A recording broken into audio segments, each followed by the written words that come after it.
आइए बढ़ते आगे और एक बड़ी और एक्सक्लूसिव खबर का है वक्त और हमारे साथ हमारे संवाददाता अनुवेश रथ जुड़ रहे हैं नई दिल्ली से। आपको ऐसा लगता होगा, ऐसा नहीं है, हर वक्त आदमी नई दिल्ली में नहीं होता, काम भी करता है, बाहर भी घूमता है, मिलता भी है, कंपनी से बहुत सारी स्टोरीज निकालता है और ये स्टोरीज सिर्फ दिल्ली में नहीं मिलती, मुंबई में मिलती है, ऐसा हमें पता चला है, हमारे सूत्रों ने बताया। और इसीलिए आज अनुवेश हमारे साथ हमारे स्टूडियो में। अनुवेश, और बताइए कैसे आना आप मुंबई? सर कुछ काम थे, कुछ लोगों से मिलना था। Very good. तो खबरें वबरें भी निकाली है? बिल्कुल सर, 3-4 खबरें निकली हैं। वाह क्या बात है, पूरा खजाना भरा है। आइए शुरुआत कीजिए, पहली खबर बताइए। सर एमडीएल के अगले 10 साल में 3 बड़े प्रोजेक्ट्स मिलने वाले हैं। पहला प्रोजेक्ट अगर मैं बताऊं तो 15 चार्ली 15 ब्रावो का एक्सपेंशन होगा। ये इस प्रोजेक्ट की खास बात ये है कि एमडीएल लगभग 50% कम टाइम पे इस प्रोजेक्ट को बना सकता है। जो टाइम ड्यूरेशन है उसको यहाँ पे कम होता हुआ आप देखेंगे और उसका सबसे बड़ा कारण ये है कि एमडीएल ने इससे पहले ये सेम चीजें बनाई हुई हैं। तो सबसे पहले देखिए सर, 15 चार्ली लगभग 50,000 करोड़ की ये पूरी 4 फ्रिजेट्स यहाँ पे बनाई जाएंगी और एमडीएल इसको माफ कीजिएगा डिस्ट्रॉयर्स बनाए जाएंगे, एमडीएल इसको बनाएगा पूरी तरीके से। उसके बाद आता है 17 ब्रावो, 17 अल्फा का जो आखिरी शिप है महेंद्रगिरी, वो कल लॉन्च होगा। उसके बाद 17 ब्रावो पे काम होगा। 17 ब्रावो का अगर टाइमलाइन बताऊं तो लगभग 3 साल में इसका आरएफपी आएगा, माफ कीजिएगा 1.5 साल में इसका आरएफपी आएगा, 3 से 4 साल में इसका कंस्ट्रक्शन शुरू हो जाएगा। इसमें 6 शिप बनेंगी जिसमें 3 जीआरएससी बनाएगा, 3 एमडीएल बनाएगा।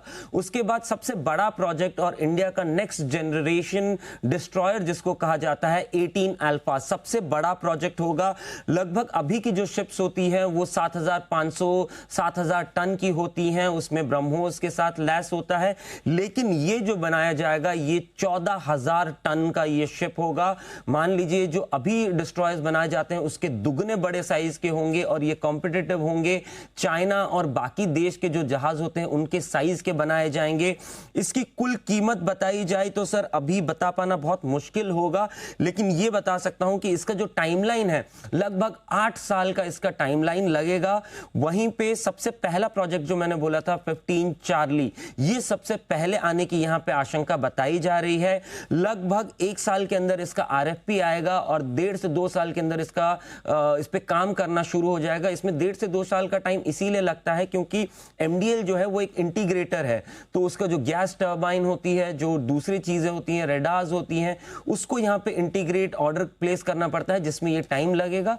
और लगभग अगले 10 साल के लिए अगर देखा जाए तो लगभग 1.5 लाख करोड़ से ज्यादा के ऑर्डर्स एमडीएल के पास आते हुए यहाँ पे भारत सरकार से दिख रहे हैं। और ये सिर्फ शिप्स और डिस्ट्रॉयर्स और फ्रिजेट्स हैं, इसके सिवाय प्रोजेक्ट 75I जो हमने बोला था उसको प्रोजेक्ट सबमरीन्स के भी एमडीएल के पास आते हुए दिख रहे हैं सर। मझगांव डॉक एमडीएल, यहाँ पर ये बड़ी खबर आती हुई दिख रही है और स्टॉक में बढ़िया एक्शन बन भी रहा है।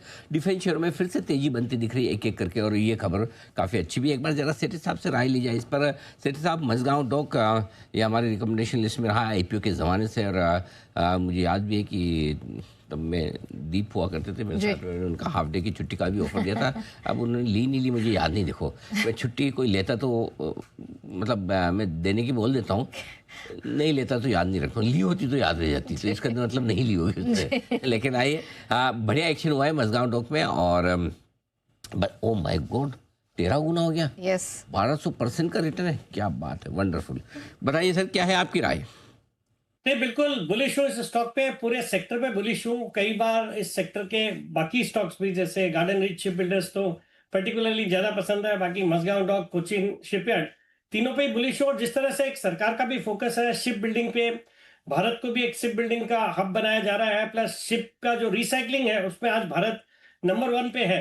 तो इन सब का बड़ा फायदा पूरे शिप बिल्डिंग सेक्टर को होता है और डिफेंस का प्ले प्लस मुझे लगता है मझगांव डॉक फंडामेंटली एक मजबूत स्टॉक है। और आपने तो बहुत ही अच्छे रिटर्न्स जो जी बिजनेस के व्यूअर्स को इसमें कमा के दिए हैं। मुझे लगता है ये स्टॉक यहाँ से भी अच्छे अपसाइड की पोटेंशियल रखता है, तो बिल्कुल होल्ड करने की सलाह है और कोई भी गिरावट में इस स्टॉक में खरीदारी भी की जा सकती है।